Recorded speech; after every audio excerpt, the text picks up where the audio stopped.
Boa tarde a todas, todos e todos.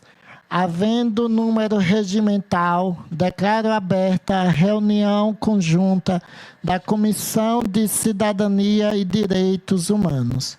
E a reunião de hoje tem como temática, em alusão ao dia do Faça Bonito, com o tema Infâncias Protegidas, Defesa, Fluxo e Monitoramento. Quero agradecer a presença de todos e todas aqui presentes.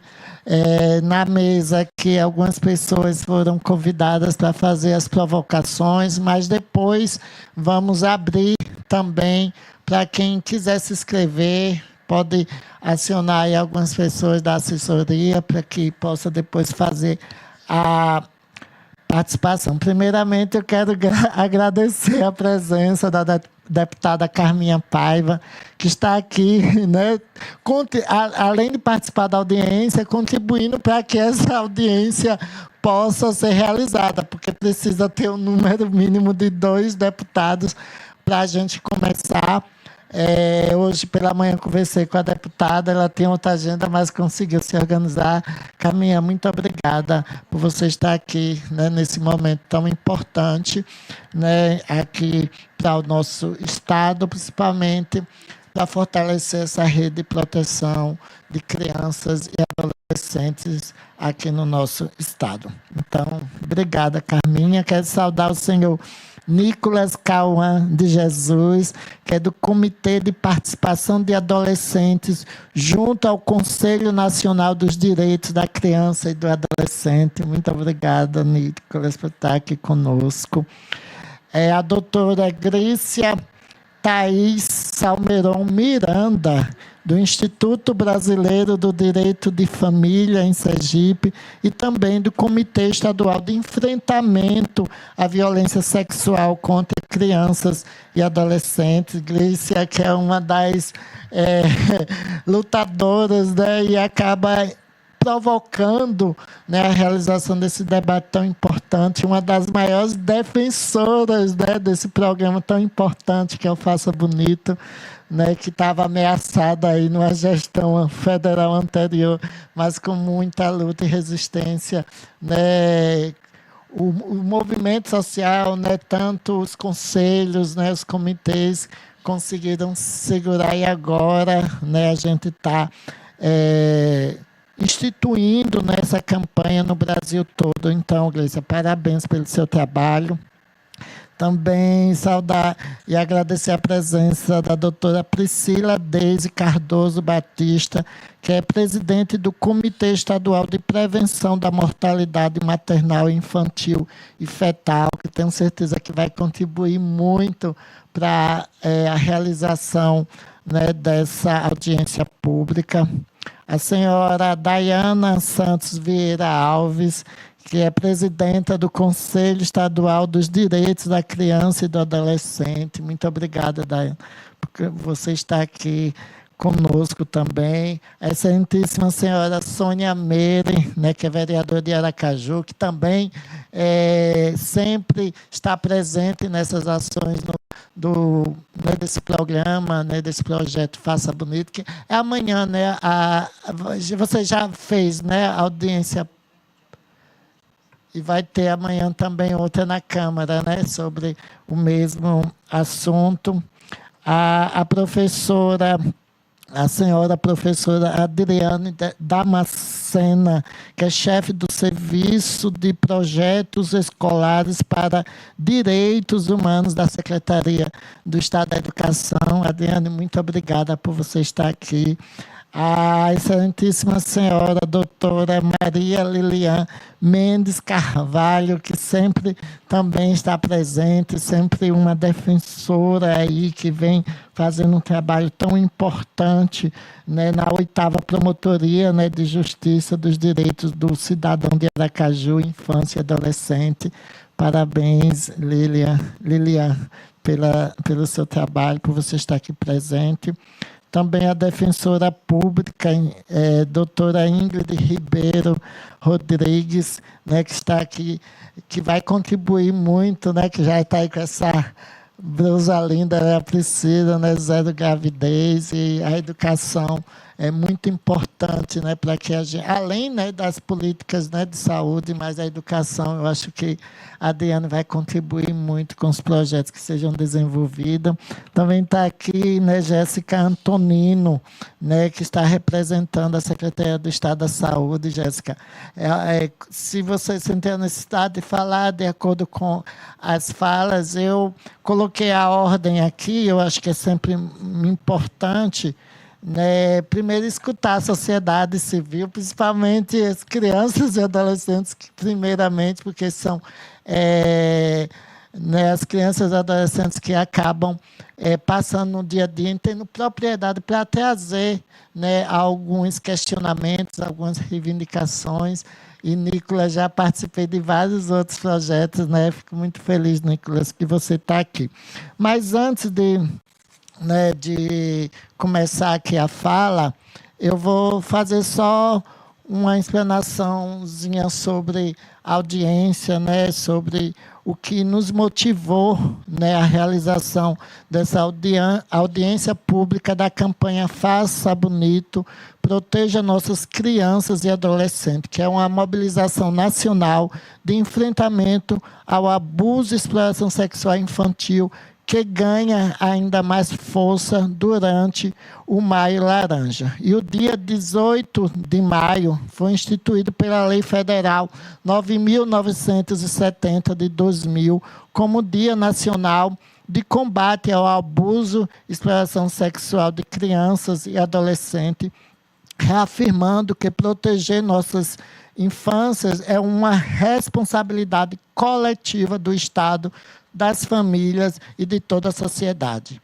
E é importante lembrar que essa data existe em memória a Araceli Cabreira Crespo, né, que é uma menina de apenas 8 anos, sequestrada, violentada e assassinada em 1973, em um crime brutal que se tornou símbolo da luta contra a violência sexual infantil no Brasil. Mas, infelizmente, mais de 50 anos depois, seguimos vivendo uma realidade gravíssima. Os dados mais recentes do 19º Anuário Brasileiro de Segurança Pública mostram que o Brasil registrou, em 2024, o maior número de estupro da série histórica. Foram mais de 87 mil casos registrados no país, e o mais alarmante é que quase 77% das vítimas tinham até 14 anos de idade, ou seja, eram crianças e adolescentes vítimas de estupro de vulnerável. Os números também mostram que essa violência acontece majoritariamente dentro de casa, infelizmente, né? Quando acontece violência contra criança, como contra mulheres, né, de uma forma geral, contra as pessoas LGBT, infelizmente, um ambiente que deveria ser de acolhimento, de proteção, de cuidado, acaba sendo um ambiente violento. Cerca de 2/3 dos casos ocorreram no ambiente doméstico, e os agressores são, na maioria das vezes, infelizmente, familiares ou pessoas conhecidas das vítimas. Isso desmonta a falsa ideia de que o perigo está apenas nas ruas. Muitas vezes a violência está justamente nos espaços onde crianças deveriam estar protegidas. E quando olhamos para essa Sergipe, precisamos reconhecer que essa também é uma realidade do nosso Estado. Os serviços de proteção, os conselhos tutelares, as escolas, os CREAs e profissionais da saúde convivem diariamente com casos de abuso, exploração e violência sexual contra crianças e adolescentes. Muitas dessas situações sequer chegam às estatísticas oficiais, porque o medo, a dependência econômica, a ameaça e a ausência de acolhimento ainda silenciam milhares de vítimas. As meninas seguem sendo as principais vítimas da violência sexual no Brasil, reflexo direto de uma sociedade machista que objetifica os corpos femininos desde a infância. Mas também é fundamental dizer que meninos sofrem violência sexual e frequentemente permanecem invisibilizados pelo preconceito e pelos estigmas sociais que dificultam ainda mais a denúncia e o acolhimento dessas vítimas.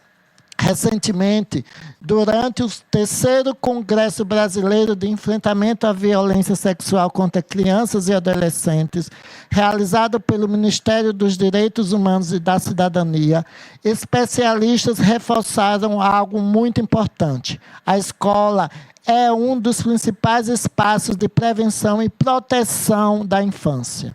Isso porque, muitas vezes, é na escola que uma criança consegue pedir ajuda, demonstrar sinais de violência ou encontrar algum adulto disposto a escutá-la e acreditar nela.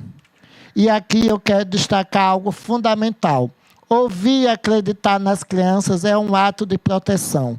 Quantas vítimas carregam traumas profundos porque tiveram sua palavra desacreditada? Quantas crianças ouviram frases como isso? Isso deve ser coisa de sua cabeça. Ou não foi bem assim. O silêncio protege agressores, o acolhimento protege as crianças. Também precisamos enfrentar os desafios do ambiente digital. Hoje, a violência sexual infantil não acontece apenas presencialmente. Ela está nas redes sociais, no aliciamento online, na circulação de imagens de abuso sexual infantil, na exploração facilitada pela internet. E dados recentes apontam que 1 em cada 5 adolescentes brasileiros usuários de internet já sofreu algum tipo de violência sexual facilitada pela tecnologia. Por isso, discutir proteção à infância também significa discutir responsabilidade das plataformas digitais, educação digital, fortalecimento do ECA digital e fiscalização efetiva das grandes empresas de tecnologia. E precisamos dizer com firmeza, educação sexual não é ameaça. Educação sexual é proteção. Ensinar crianças sobre seus corpos, sobre consentimentos, limites e estratégias de autoproteção salva vidas. O obscurantismo e o moralismo castrador, bem como a desinformação, apenas favorecem o silêncio e a continuidade da violência. Mas nenhuma campanha será suficiente sem políticas públicas concretas, sem orçamento público, sem participação popular. Não existe proteção da criança sem investimento em educação pública, assistência social, saúde mental, fortalecimento dos conselhos tutelares e valorização das equipes do SUAS e da rede de proteção. Não existe enfrentamento à violência infantil sem orçamento público. Desde quando eu cheguei aqui, a gente tenta colocar diretrizes específicas na LDO. Todos os anos o governo retira. Esse ano mandou de novo a LDO, que a gente tinha incluído diretrizes específicas. Coloca lá proteção, direitos humanos, e não coloca nem tanto para a mulher, crianças, adolescentes e outras pessoas vulnerabilizadas. E espero que esta audiência pública não seja apenas um momento simbólico, mas um compromisso político permanente com a vida, a dignidade e os direitos das crianças e adolescentes. Porque nenhuma infância deve ser marcada pela violência. E não existe enfrentamento à violência infantil sem que haja uma convocação para rompermos o silêncio e construir uma sociedade em que as crianças e adolescentes possam viver suas infâncias de forma segura, livre e protegida. Então, espero que a partir dessas provocações, infelizmente, deputada Carminha, há uma perseguição e distorção de projetos tão importantes nas escolas de conscientização, de diálogo, né? Muitas crianças que são abusadas, que acabam sendo assediadas, não conseguem perceber que tipo de cortejamento, de atitude é um abuso por esse silêncio, né? Esse tabu, não se fala como se isso vai influenciar, isso você vai estimular a sexualidade, ou então estimular a orientação sexual e identidade. Né? Ninguém deixa de ser hétero, ninguém vai deixar de ser cis por saber que existem, né, diferenças, existem pessoas que vivem, né, a sua identidade, sua orientação sexual, né, de forma que se sinta bem, se sinta feliz. Então, é isso. Não sei que a deputada Carminha, se quiser fazer uma fala antes de Nicolas, ou se quiser esperar, não sei o tempo, vai esperar. Então, vou passar agora para Nicolas. Né? E estão me lembrando aqui que eu sempre faço minha descrição, né, importante para quem está nos acompanhando agora ao vivo pela TV Alese, também pelo canal da TV Alese no YouTube, que fica também, essa audiência pública fica registrada para quem depois quiser rever. Então, vou fazer minha descrição para contemplar as pessoas cegas e com baixa visão. Sou uma mulher trans, cor de pele branca, estou com a calça preta, que não dá para ser visível aí na tela, com a camisa branca da campanha Faça Bonito, né? Proteja nossas crianças, né? Uma frase que tem aqui. Também estou com um bottom, né? E também um pingente, como é mesmo, Glícia? Um brochezinho, né? Da florzinha, que é o símbolo, né, da campanha Faça Bonito, né? Que é um girassol, que também está na camisa, né? Com algumas amarela, né, com as bordas vermelhas. E é isso, óculos de grau, armação escura, sobretudo, né, um casaco por cima da cor creme, e óculos de grau, armação escura, e cabelos louros na altura do queixo. Super elegante. Nicolas, é com você, fica à vontade. Você tem, para dar um tempo, mas para que alguém possa se manifestar, a gente deu um tempo de 8, mais uma tolerância até de 10, fica à vontade.